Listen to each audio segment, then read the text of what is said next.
claro, venga usted. Venga su puta madre. Hija de puta, va. Sin respuesta de parte del sistema penitenciario, guardias permiten que el DARC amenace e insulte a la jueza que llevó la audiencia de primera declaración por la fuga del jefe pandillero. Aún tenían el control los pandilleros de Renovación 1 luego de revelaciones de Noticiero Guatevisión. Fuerzas de seguridad aseguran que retomaron las torretas y espacios que hasta ayer controlaron los amotinados del fin de semana. Hay doctorados de diferente calidad. La comisión no tiene las facultades para diferenciar las credenciales de los rankings de las universidades. Para salvar la ausencia de entrevistas, la postuladora del Tribunal Supremo Electoral pide un video de 2 minutos a todos los aspirantes al cargo. Además, establecen que no se necesita finiquito para buscar el puesto. No habrá salario de 75,000 quetzales. Directorio de Competencia decide una rebaja en el pago a los miembros luego de las críticas por la definición de su sueldo. El estado de sitio obliga a suspensión del simulacro de terremoto que organizan varias entidades. Conred asegura que ocurrirá a finales de febrero. Detención de un menor de 5 años en redadas de ICE atiza las protestas contra la autoridad migratoria de los Estados Unidos.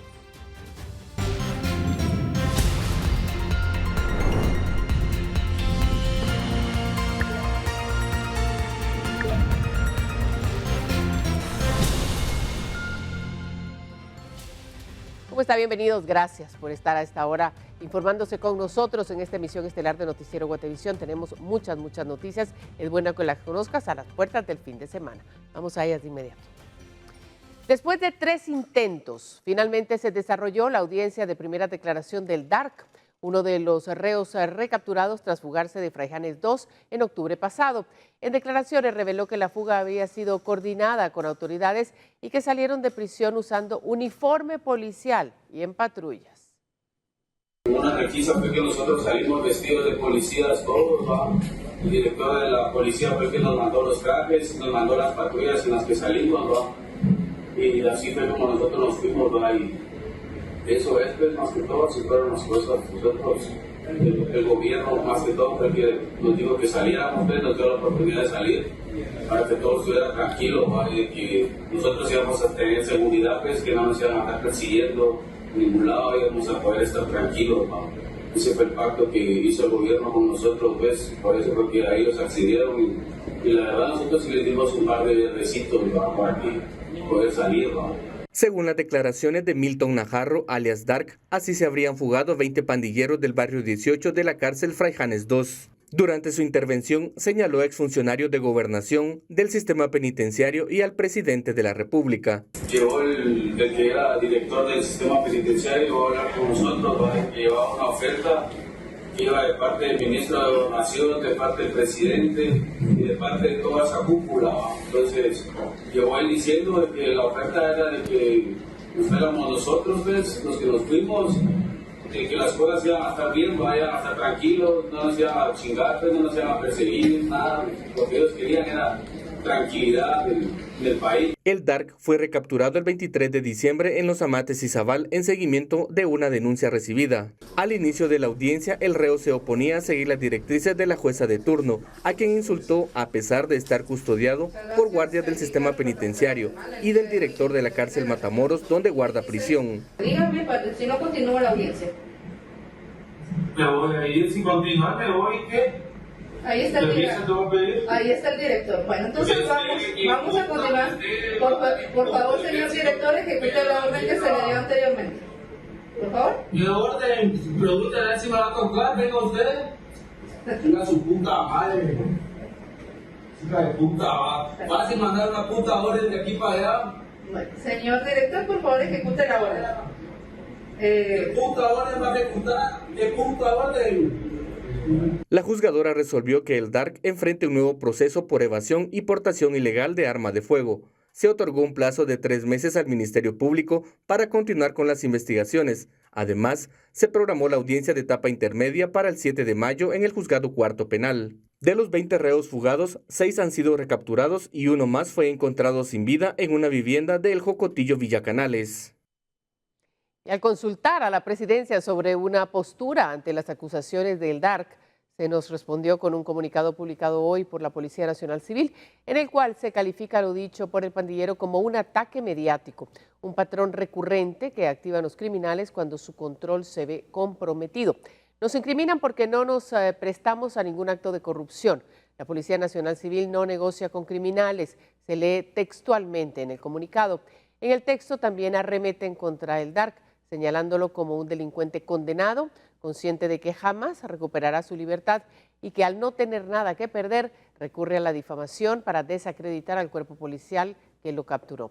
Más tarde, Presidencia envió un mensaje en el que señalaron que el Ejecutivo no se refería a declaraciones de un pandillero y se limitaron a decir que la investigación está en curso. Bueno, y tras los señalamientos sobre supuestos privilegios en el Centro de Detención Renovación 1, el Ministerio de Gobernación respondió asegurando que no existen lujos ni beneficios individuales para los privados de libertad. Según documentos oficiales, en diciembre del 2025 se autorizó el ingreso de artículos de línea blanca como refrigeradoras, microondas, ventiladores y estufas, todos mediante órdenes judiciales derivadas de recursos de exhibición personal. Las autoridades explicaron que estas medidas responden a criterios humanitarios y de salud, especialmente para personas que requieren medicamentos como insulina, los cuales necesitan refrigeración constante. El Ministerio de Gobernación recalcó que la autorización fue para beneficio comunal. Además, señaló que parte de la documentación física se perdió durante el incendio provocado en el motín del pasado 17 de enero. Y luego de que Prensa Libre y Guatevisión evidenciaran la movilidad sin control de privados de libertad en la cárcel Renovación 1, pese a los operativos de seguridad y al estado de sitio implementado por el Ejecutivo, el Ministerio de Gobernación ordenó una requisa a gran escala en el centro penitenciario. De acuerdo con la investigación periodística de Prensa Libre y Guatevisión realizada en la cárcel Renovación 1, se pudo constatar una serie de irregularidades con los privados de libertad a pesar de que autoridades habían confirmado el control de la cárcel luego del motín registrado el sábado 17 de enero y que se extendió por más de 24 horas. El Ministerio de Gobernación realizó este viernes una requisa en las instalaciones donde participaron más de 600 agentes entre Policía Nacional Civil, Sistema Penitenciario y Ejército de Guatemala. Como dato preliminar, autoridades reportaron que en las últimas horas el operativo permitió que el Ejército detectara una señal de radio que operaba de forma irregular en el interior de la cárcel y los efectivos localizaron chalecos y radiooperadores, entre otros objetos prohibidos en la prisión. De acuerdo con el vocero César Mateo de la Policía Nacional Civil, la requisa permitió neutralizar riesgos, cortar comunicaciones ilegales y fortalecer el control del sistema penitenciario, mientras se desarrollan las acciones de seguridad impulsadas por el Ejecutivo. Hasta el momento no se ha comunicado de manera oficial el resultado de los hallazgos y las incautaciones efectuadas en este operativo. El centro carcelario está en el ojo de las autoridades desde el fin de semana pasado, cuando iniciaron los motines que desencadenaron ataques armados contra agentes de la Policía Nacional Civil en el exterior. Para Noticiero Guatevisión, Juan Pablo Garrido. Mire, luego de implementarse el estado de sitio, el Ejército de Guatemala ha intensificado su presencia en las calles. Militares y agentes de la Policía Nacional Civil realizan recorridos de seguridad en barrios considerados como zonas de alto riesgo. Este día, equipos periodísticos de Prensa Libre y Guatevisión acompañaron uno de estos operativos. Bueno, ya le presentaremos las imágenes de este recorrido, pero mire, ante la incursión de fuerzas de seguridad en distintos barrios y calles, en el marco del estado de sitio, integrantes de la Policía Militar refuerzan su entrenamiento y hoy también nuestras cámaras los acompañaron. El Ejército de Guatemala aseguró que mantiene un entrenamiento permanente de sus soldados, refuerzan sus capacidades tácticas y operativas para responder de forma eficaz a los escenarios de inseguridad que enfrenta el país. Parte fundamental de esta preparación se desarrolla en el polígono de tiro. Ellos se encuentran realizando un entrenamiento de tiro con pistola. La finalidad de este entrenamiento es que ellos puedan realizar tiros certeros, que al momento que ellos puedan recibir una agresión directa, ellos hagan un uso de la fuerza proporcional. ¿Qué quiere decir esto? Que al momento que ellos hagan un disparo, ellos causen el menor daño posible, que ellos puedan defender y no causen un daño mayor al uso proporcional de la fuerza. Este principio forma parte de los protocolos de actuación y del respeto a los derechos humanos. Su función es apoyar la seguridad ciudadana, especialmente en contextos de alta tensión o durante operativos especiales, como ahora bajo el estado de sitio, buscando la protección de la población civil y manteniendo el orden público. Con imágenes de José Sánchez, reportó Andrea Domínguez. Mire, este viernes fue publicado en el Diario Oficial el acuerdo número 3-2026, mediante el cual se establece la entrega de apoyo económico a los familiares de 10 agentes de la Policía Nacional Civil que fallecieron en el cumplimiento del deber los días 17 y 18 de enero, tras una serie de ataques armados atribuidos a la pandilla del barrio 18. Según lo dispuesto en el acuerdo, el organismo legislativo, con cargo a su presupuesto de egresos para el ejercicio fiscal 2026, otorgará una ayuda económica de 300,000 quetzales a los familiares de cada agente fallecido, así como 100,000 quetzales a cada una de las víctimas que haya resultado con lesiones durante estos hechos. En total, la erogación aprobada asciende a 3,800,000 quetzales como medida de apoyo a las familias afectadas por los recientes ataques contra personal de policía. Y un juzgado penal de Zacatepeque resolvió que Brenda, de 45 años, se enfrente a un proceso penal y sea investigada por el hallazgo de una gran cantidad de dinero en efectivo. La sindicada fue ligada a proceso por lavado de dinero.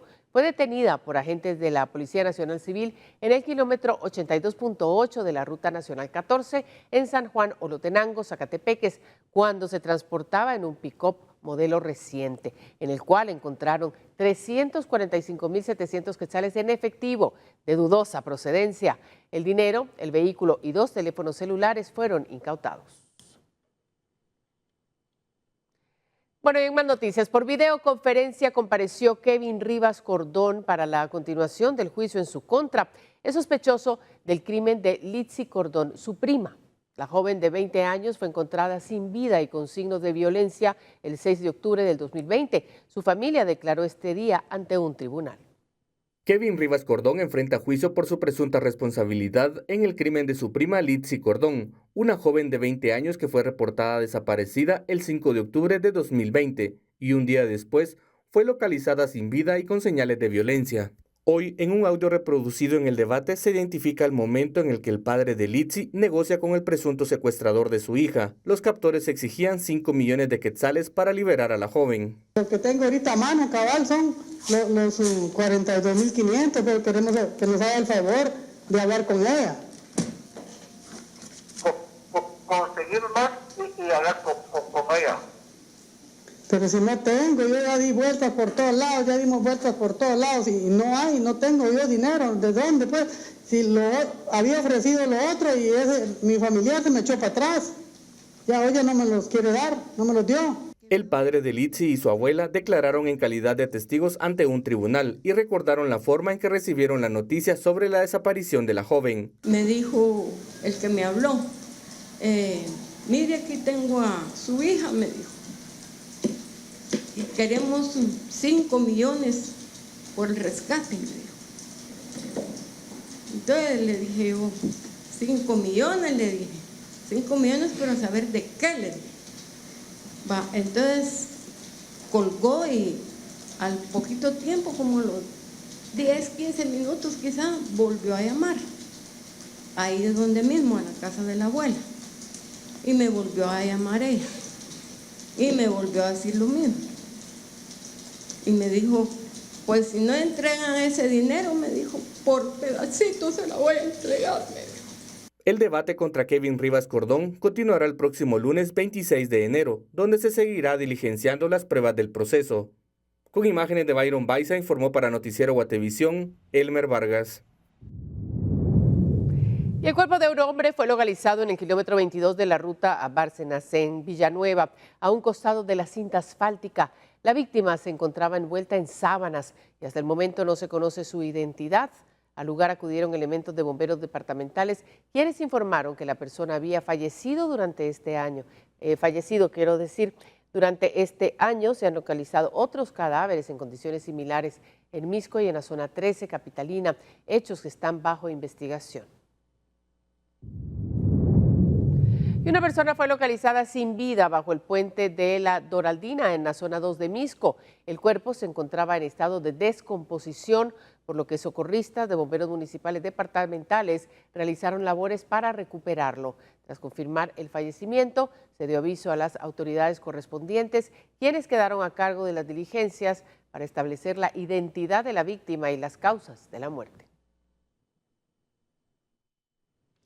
Y dos hechos armados se registraron en diferentes puntos del área metropolitana. Uno en la calzada Roosevelt, que provocó fuerte congestión vehicular, y otro en la zona 4 de Misco, donde un hombre murió a consecuencia de heridas de bala.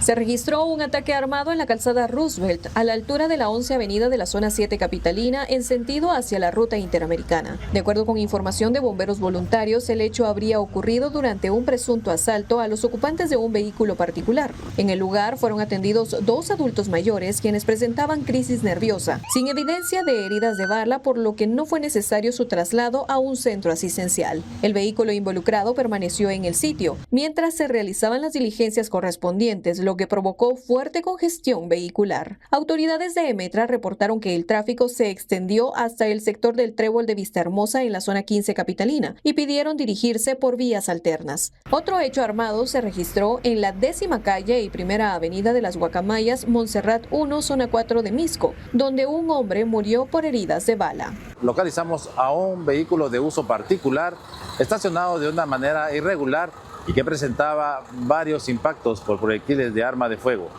Al entrar al habitáculo de este vehículo, hemos localizado en el puesto del piloto a un hombre de aproximadamente entre las edades de 25 a 30 años, quien se encuentra sin signos vitales. El vehículo con placas particulares 777 JTH será parte de los indicios que el Ministerio Público recabe para la investigación. Para Noticiero Guatevisión reportó Mabel Saucedo. Qué bueno que sigue con nosotros, tenemos más. El proceso de renovación de altas autoridades electorales y constitucionales avanza con la publicación de las convocatorias para aspirantes a magistrados del Tribunal Supremo Electoral y de la Corte de Constitucionalidad. Esto abre un periodo clave para la postulación de profesionales del derecho. Las instancias encargadas de la postulación de magistrados del Tribunal Supremo Electoral y de la Corte de Constitucionalidad publicaron las convocatorias oficiales para que profesionales del derecho interesados puedan presentar sus candidaturas a estos cargos, estos de alta relevancia para la institucionalidad del país. En el caso del Tribunal Supremo Electoral, la comisión postuladora publicó la convocatoria para que los aspirantes a magistrados, titulares y suplentes, conforme a lo establecido en la Ley Electoral y de Partidos Políticos, puedan participar. La convocatoria establece, además de los plazos para la entrega de expedientes, así como el proceso de evaluación, que incluye la revisión de méritos académicos, trayectoria profesional y posibles impedimentos legales. La comisión será la encargada de conformar la nómina de candidatos que posteriormente será enviada al Congreso de la República para la elección final. De forma paralela, el Congreso de la República también publicó la convocatoria para la elección de magistrados de la Corte de Constitucionalidad que le corresponde designar, tanto como titulares como suplentes. Este proceso se rige por lo dispuesto en la Constitución Política de la República y la Ley de Amparo, Exhibición Personal y de Constitucionalidad. Los aspirantes a integrar la CC deberán acreditar reconocida honorabilidad, colegiación activa, amplia experiencia profesional y no encontrarse comprendidos en las prohibiciones legales. La Corte de Constitucionalidad es del máximo tribunal en materia constitucional y sus resoluciones tienen un impacto directo en la vida política, social y jurídica del país. La publicación de ambas convocatorias marcan el inicio formal de dos procesos de selección que serán observados por distintos sectores, debido a la relevancia de estas magistraturas para la democracia, la certeza jurídica y el equilibrio de poderes en Guatemala. Con imágenes de Esvin García, para Noticiero Guatevisión reportó Oscar Vázquez. Y la Comisión de Postulación del Tribunal Supremo Electoral aprobó el perfil y los requisitos que deben cumplir los futuros magistrados electorales, incluyendo un compromiso claro con la democracia y documentación estricta para garantizar transparencia en el proceso. En una sesión realizada este viernes 23 de enero, la Comisión de Postulación del Tribunal Supremo Electoral aprobó el perfil de candidatos que podría optar a ser magistrado electoral, así como los requisitos legales y los méritos que se evaluarán en este proceso de selección. Según los acuerdos, los aspirantes deben ser guatemaltecos de origen, mayores de 40 años, abogados colegiados, gozar de sus derechos ciudadanos y demostrar honradez e idoneidad profesional. El perfil aprobado incluye una amplia lista de méritos académicos, como estudios de posgrado en Derecho Electoral o Constitucional, experiencia docente universitaria, publicaciones, ensayos y distinciones obtenidas en el país o en el extranjero. También se incluyen méritos profesionales como experiencia en cargos públicos o privados de dirección, trayectoria reconocida en áreas relacionadas con el derecho y la administración pública, así como una demostrada proyección humana y vocación de servicio social. En el rubro ético, la comisión incorporó la necesidad de que los aspirantes demuestren honestidad, probidad, rectitud e independencia, así como un compromiso real con la democracia y el Estado de Derecho, punto sugerido por uno de los comisionados con base en experiencias en procesos electorales anteriores. Como parte de los requisitos, los aspirantes también deben presentar un video de 2 minutos en el que expliquen su compromiso con el país y la democracia, así como documentos que acrediten que no tienen vínculos con organizaciones políticas y que no están solicitando finiquito. Destacaría que hay ajustes que se han hecho comparado con tablas anteriores. Hemos tratado de graduar la ponderación para dar una visión más equilibrada. Obviamente, en mi opinión personal, estamos muy atados por lo que la ley establece y por los mecanismos que se han utilizado en el pasado. Los expedientes de inscripción deben ser entregados en original, impreso y copia digital en formato PDF entre el 25 y el 28 de enero en el Salón Mayor de Casa Larrazábal, en el Congreso de la República. Con estas medidas, se busca garantizar que los próximos magistrados electorales cuenten con la capacidad y la ética necesaria para dirigir el Tribunal Supremo Electoral durante el periodo 2026-2032. Con imágenes de Esvin García, para Noticiero Guatevisión reportó Oscar Vázquez. Mire, el directorio de la Superintendencia de Competencia dio marcha atrás con el salario de 75,000 quetzales mensuales para sus autoridades, luego de las críticas por el alto costo de la nueva institución. El salario de 75,000 quetzales mensuales para el superintendente y los directores de la Superintendencia de Competencia ya no va. El directorio de la nueva institución revocó oficialmente la decisión, tras la presión pública y los cuestionamientos por el uso de recursos del Estado. La información fue confirmada este día, luego de que distintos sectores criticaran que el sueldo propuesto superaba al de otros altos funcionarios públicos, a pesar de que la entidad aún no inicia funciones. La decisión se tomó por unanimidad y abre la puerta a una nueva discusión sobre el esquema salarial. El directorio explicó que revisará una nueva propuesta de sueldos, la cual deberá ajustarse a la realidad fiscal del país y a los principios de austeridad, sin dejar de lado la necesidad de contar con personal técnico especializado. El salario de 75,000 quetzales había sido aprobado inicialmente para el superintendente, mientras que los directores también tendrían remuneraciones elevadas, lo que generó rechazo en redes sociales, organizaciones civiles y sectores empresariales. El hacer un compromiso financiero como esto, lo que iba a hacer básicamente era comprometer el presupuesto de la institución y ya no iba a haber disponibilidad para contratar de la manera que fuera prudente a todo el personal operativo y técnico que iba a estar en cada una de las intendencias. La Superintendencia de Competencia será responsable de prevenir prácticas monopólicas y promover mercados más justos, por lo que su credibilidad desde el inicio es considerada clave por analistas. Mientras se definen los nuevos montos y se retoma la discusión interna, el tema salarial se convierte en la primera gran prueba de transparencia para esta institución, que aún está en proceso de conformación. Para Noticiero Guatevisión reportó Oscar Vázquez.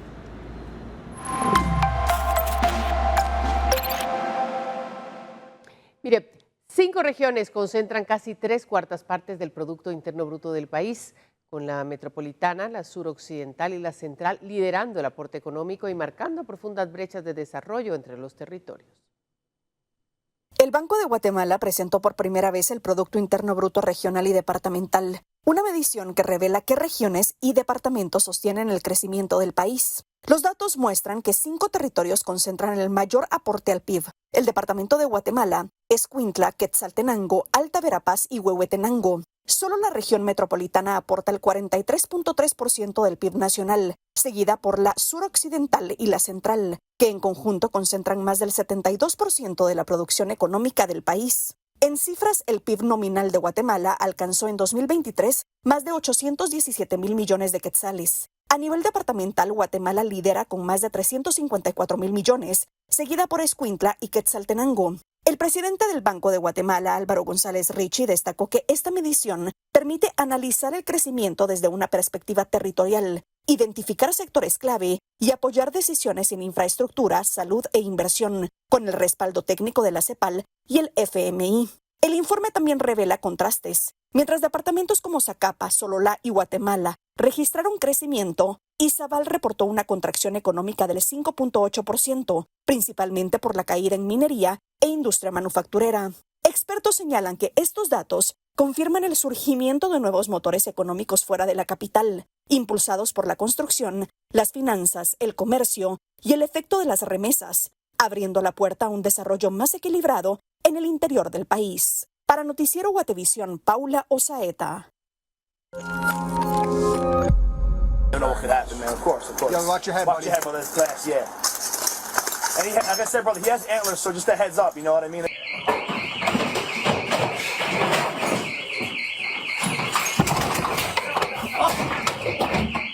Okay, buddy. It's okay. I got.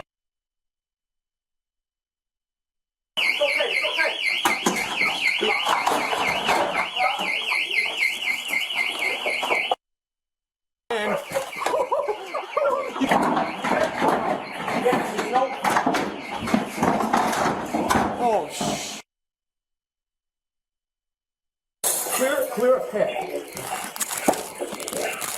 Just move that clear too. Right there? Yeah.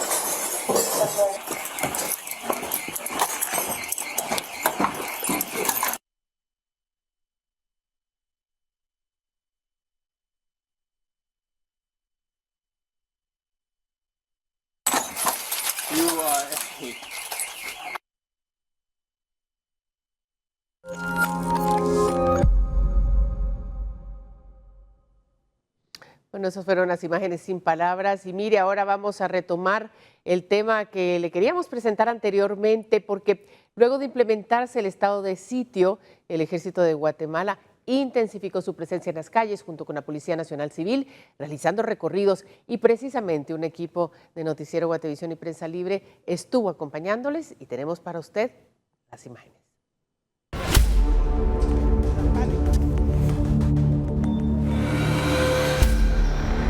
Equipados con armas de diverso calibre, cascos, chalecos antibalas y uniforme militar, elementos del Ejército de Guatemala vuelven a las calles, realizan patrullajes junto a agentes de la Policía Nacional Civil ante el aumento de la delincuencia y de la presión de las estructuras criminales que controlan amplios sectores urbanos. Han habido ya más de 200 personas que han sido capturadas y puestas a disposición de las autoridades correspondientes. Ya se han puestas a disposición también motocicletas, vehículos que tenían ya reporte de robo. Desde hace 5 días, las fuerzas castrenses acompañan a elementos de la Policía Nacional Civil en incursiones que se están realizando en zonas rojas, con el objetivo de poder extremar las medidas que se han tomado para reducir los hechos violentos en el país. El primero es el reforzamiento de la seguridad perimetral en los centros carcelarios y el segundo es el incremento de los patrullajes combinados con Policía Nacional Civil. ¿Esto en qué se manifiesta?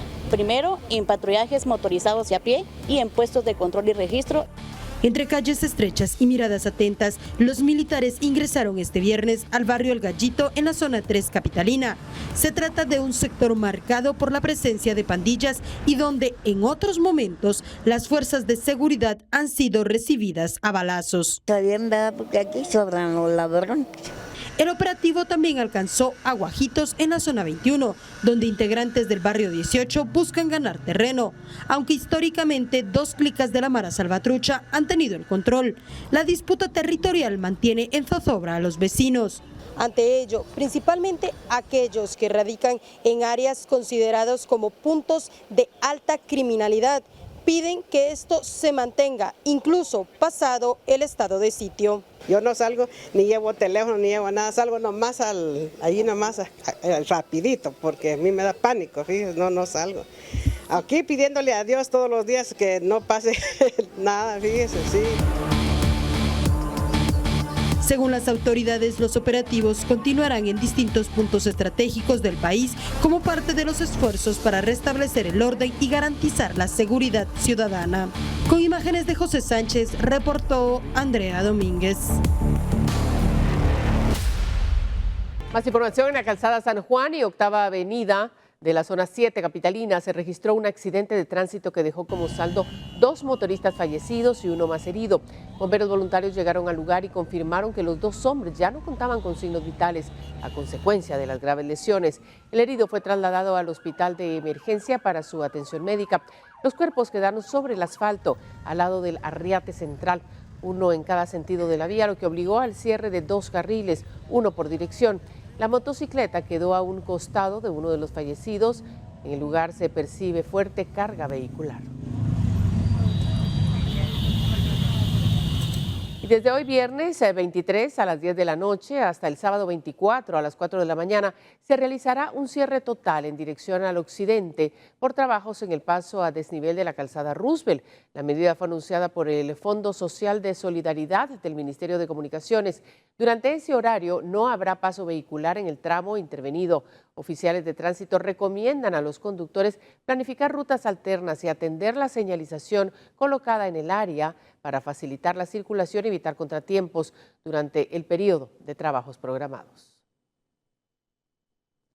Y la entrega de certificados para las viviendas dañadas por los sismos aún no inicia, pese a que la ley ya fue aprobada por el Congreso. Autoridades de Conred confirmaron que el proceso depende de la disponibilidad presupuestaria del Ministerio de Desarrollo Social. La Secretaría Ejecutiva de la Coordinadora Nacional para la Reducción de Desastres Conred informó que hasta el momento no se han emitido certificados para las familias cuyas viviendas resultaron dañadas por los sismos registrados desde julio de 2025, debido a que el proceso aún depende de la disponibilidad de fondos. Las autoridades explicaron que Conred ya realizó el monitoreo y la evaluación de las viviendas afectadas. Sin embargo, la emisión de los certificados, requisito para acceder al subsidio, solo podrán realizarse una vez el Ministerio de Desarrollo Social cuente con los recursos necesarios. Se van a emitir 6.992 certificados. No los hemos emitido aún porque estamos esperando que el Ministerio de Desarrollo nos diga, porque en cuanto ellas tengan ya la disponibilidad presupuestaria nos van a decir, ahorita emitan los certificados para poder tenerlos inmediatamente. Según se indicó, el Ministerio de Desarrollo Social se encuentra en proceso de gestionar una ampliación de su presupuesto, la cual deberá ser presentada y aprobada por el Congreso de la República. Una vez se confirme la disponibilidad financiera, Conred podrá emitir de forma inmediata los certificados correspondientes. Este proceso se da luego de que el Congreso aprobara el Decreto 16-2025 que contiene la Ley Temporal de Subsidios para la reconstrucción de viviendas familiares afectadas por los sismos, con el objetivo de otorgar apoyo económico directo a las familias damnificadas. De acuerdo con el decreto, los departamentos de Guatemala, Escuintla, Zacatepeques, Suchitepeques y Jutiapa recibirán atención prioritaria al concentrar el mayor número de viviendas afectadas, según los estudios realizados por la Conred y el Fondo para la Vivienda. La entrega de este subsidio se mantendrá en pausa mientras que el Ministerio de Desarrollo reorganiza su presupuesto o obtiene la ampliación solicitada. Con imágenes de María René Barrientos, reportó Paula Carranza. Y el simulacro nacional por sismo fue reprogramado para el 24 de febrero e incorporará alertas móviles y nuevas herramientas tecnológicas para evaluar la respuesta ante emergencias. En el marco del 50 aniversario del terremoto de 1976, autoridades del Sistema Nacional de Gestión de Riesgos presentaron la metodología del Simulacro Nacional por Sismos 2026, el cual fue reprogramado para el 24 de febrero, priorizando la salud y seguridad de la población ante el aumento de casos de sarampión y la vigencia del estado de sitio. El ejercicio recreará una secuencia sísmica de acuerdo con la planificación técnica. Se simulará un sismo con epicentro en el departamento del Progreso y magnitud estimada de 6.4, segundo de un sismo principal de magnitud 7.5 y réplicas, con epicentro en el área de las Verapaces cercana a San Juan Zacatepeques. Las alarmas se emitirán de forma controlada a través de una aplicación móvil de alerta temprana, así como por otros canales de comunicación para alcanzar a personas que no tengan acceso a la herramienta digital. Este simulacro nos permitirá poner a prueba los protocolos, capacidades de respuesta, así como la coordinación interinstitucional de todo el sistema. Es decir, que se van a poner en práctica los protocolos desde el nivel local hasta el nivel nacional. Tras la emisión de las alertas simuladas, se activarán los protocolos de respuesta institucional mediante un boletín oficial. El simulacro pondrá a prueba la capacidad de respuesta en más de 3.200 comunidades y las 340 municipalidades del país, con la participación de más de 10.000 centros educativos y más de 395 escenarios a nivel nacional. Las autoridades hicieron un llamado a instituciones públicas, privadas y a la población en general a sumarse al ejercicio del próximo 24 de febrero y a poner en práctica sus planes de evaluación como parte del fortalecimiento de la cultura de prevención ante sismos. Para Noticiero Guatevisión reportó Paula Carranza.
Noticias internacionales. A pesar de la ola de frío polar, manifestantes en Minneapolis se reúnen frente al edificio de la Policía Federal de Inmigración, donde permanecen detenidas algunas de las personas arrestadas. Además, la detención de un niño de 5 años ha reavivado la indignación. Algunos de los presentes también llevan ayuda para quienes han sido liberados tras haber estado recluidos por ICE. En primera línea contra las operaciones del ICE, Minneapolis sigue movilizándose. A pesar de la ola de frío polar, los manifestantes se reúnen aquí, frente al edificio de la Policía Federal de Inmigración, donde se encuentran detenidas algunas de las personas arrestadas.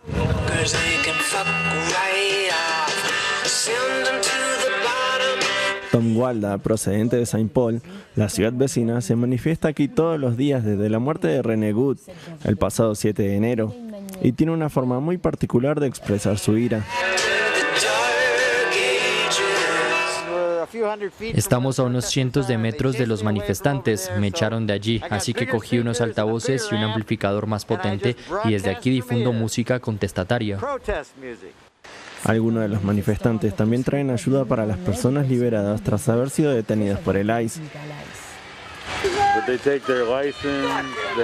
Les quitan la licencia de conducir, los teléfonos, así que nosotros les damos un teléfono y los llevamos a un lugar seguro. Trump aterroriza a la gente. La detención de un niño de 5 años, Liam Ramos, ha reavivado la indignación. El niño y su padre fueron detenidos frente a su casa al regresar de la escuela. Según su abogado, habían seguido al pie de la letra los trámites para solicitar asilo. En el lugar donde fue asesinada René Good, las personas que han acudido a rendirle homenaje también mencionan el caso de Liam.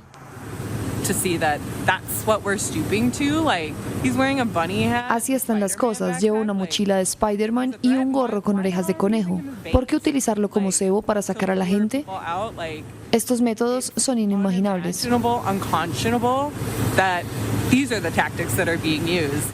Sindicatos, líderes religiosos y activistas convocaron una huelga general para este viernes en Minnesota para protestar contra el ICE y apoyar a los trabajadores migrantes. Y luego de que el presidente Donald Trump retiró su amenaza de tomar Groenlandia por la fuerza, la primera ministra danesa Mette Frederiksen llegó este viernes a la isla para reunirse con el jefe de gobierno local. La primera ministra de Dinamarca llegó el viernes a Groenlandia tras el giro de postura del presidente estadounidense Donald Trump, quien retiró su amenaza de tomar la isla por la fuerza. Mette Frederiksen aterrizó en Nuuk, procedente de Bruselas, donde se reunió con el secretario general de la OTAN, Mark Rutte. Ambos acordaron reforzar la seguridad en el Ártico, una región estratégica que concierne, según subrayaron, a toda la Alianza Atlántica.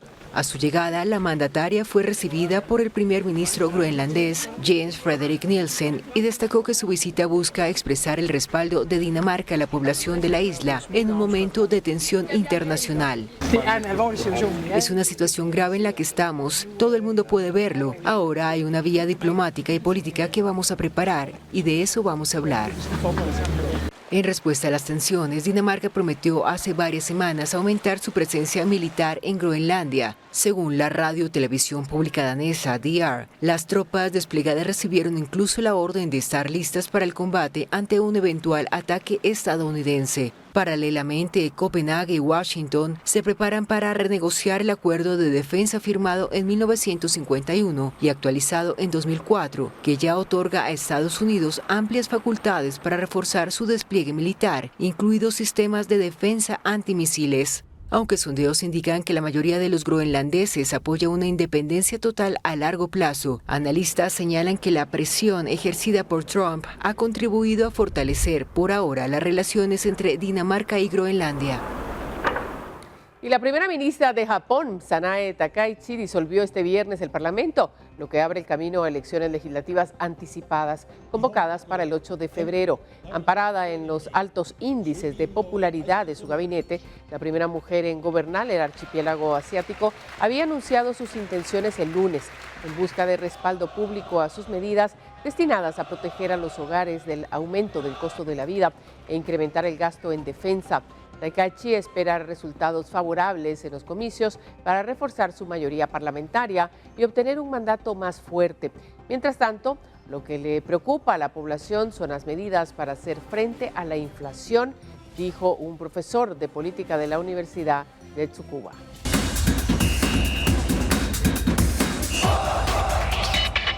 El 7 veces campeón del mundo de Fórmula 1, Lewis Hamilton, reconoció que la temporada 2026 plantea un reto mayor para toda la categoría, tras la llegada del nuevo reglamento técnico que podría cambiar el orden que ha marcado los últimos años. La admiración y expectativas se vivieron durante la presentación del nuevo Ferrari SF26, que Hamilton probó en la pista privada de Fiorano, en el norte de Italia. El piloto británico explicó que con los cambios, todos los equipos arrancan prácticamente desde cero y que la clave estará en quien desarrolle más rápido y aporte mejores ideas. El nuevo reglamento establece vehículos más pequeños y ligeros, con mayor potencia eléctrica y combustibles 100% sostenibles. Para Ferrari, esta campaña será crucial tras cerrar 2025 en cuarto lugar, su peor resultado desde el 2020. La temporada arranca el 8 de marzo en Australia. Y el argentino Franco Colapinto fue presentado este viernes como piloto titular de Alpine durante la revelación del nuevo monoplaza A526 desde Barcelona. El piloto destacó que desde su debut en la Fórmula 1 en septiembre del 2024 ha cambiado notablemente y que hoy se considera más profesional, tanto en lo deportivo como en lo personal. Esta será su primera temporada participando desde la primera carrera, luego de haberse incorporado a la parrilla en 2024 y 2025, una vez más ya iniciadas las campañas. Colapinto aseguró que cumplió el sueño de manejar en la máxima categoría, pero que su ambición sigue creciendo. El argentino llega con ilusión y convicción de que será un año importante para la escudería, donde compartirá equipo con el francés Pierre Gasly. Alpine buscará mejorar su rendimiento tras cerrar la temporada 2025 en el último lugar del Mundial de Constructores, con 22 puntos, todos sumados por Gasly. Bueno, y la emoción del fútbol nacional continúa y la Liga Nacional no da tregua. Este fin de semana se disputa la jornada 2 del torneo clausura con partidos que prometen intensidad, rivalidades históricas y duelos que empiezan a marcar el rumbo del campeonato. Este fin de semana arranca la segunda jornada de la Liga Nacional de Guatemala, donde hay partidos atractivos y no solo eso, también se mueven las posiciones de la tabla. La jornada arranca el sábado con el duelo entre Comunicaciones y Cobán Imperial. Un choque siempre llamativo, que se jugará a las 18 horas. Más tarde, Marquense recibe a Chuapa a las 20 horas, en un partido clave para ambos. El domingo, la actividad comienza temprano cuando Aurora se mida a Municipal a las 11 de la mañana. Uno de los partidos más esperados de la fecha. Más adelante, Guastatoya visita a Mictlán a las 13 horas con 45 minutos. Por la tarde, Misco se enfrenta a Malacateco a las 15 horas con 45 minutos. Y la jornada se cierra con uno de los encuentros más atractivos, Antigua GFC ante Xelajú MC, programado para las 18 horas. Luego de repasar los partidos de este fin de semana, también tenemos que conocer cómo se mantiene la tabla de posiciones. La tabla general arranca con Cobán Imperial como líder, gracias a una contundente diferencia de goles. Le sigue Xelajú MC, que también suma 3 puntos y un gran arranque ofensivo. En el tercer puesto, Guastatoya, sólido en su debut, mientras que Comunicaciones, Malacateco y Mictlán completan el grupo de privilegio. Los 6 primeros comenzaron el torneo con victoria y ya marcan el ritmo de esta fase de clasificación. En la parte baja de la tabla, Achuapa, Marquense y Municipal no lograron sumar en la jornada inaugural y arranca con diferencia de goles negativa. Más abajo aparecen Misco, Antigua GFC y Aurora, estos dos últimos con una de las defensas más vulnerables tras el primer partido. Apenas es el inicio del campeonato, pero la presión ya comienza a sentirse para quienes buscan reaccionar cuanto antes. Y así se jugarán los partidos de este fin de semana, cargado de buen fútbol. Para Noticiero Guatevisión, informó Kevin Gordillo. Bueno, así nos vamos a despedir con la emoción del fútbol. Gracias a todos ustedes por su sintonía, no solamente hoy, durante toda la semana. Lo mejor para este fin de semana, mucho cuidado por supuesto. Y recuerde que el domingo hay noticias con Paula Osaeta. Buenas noches.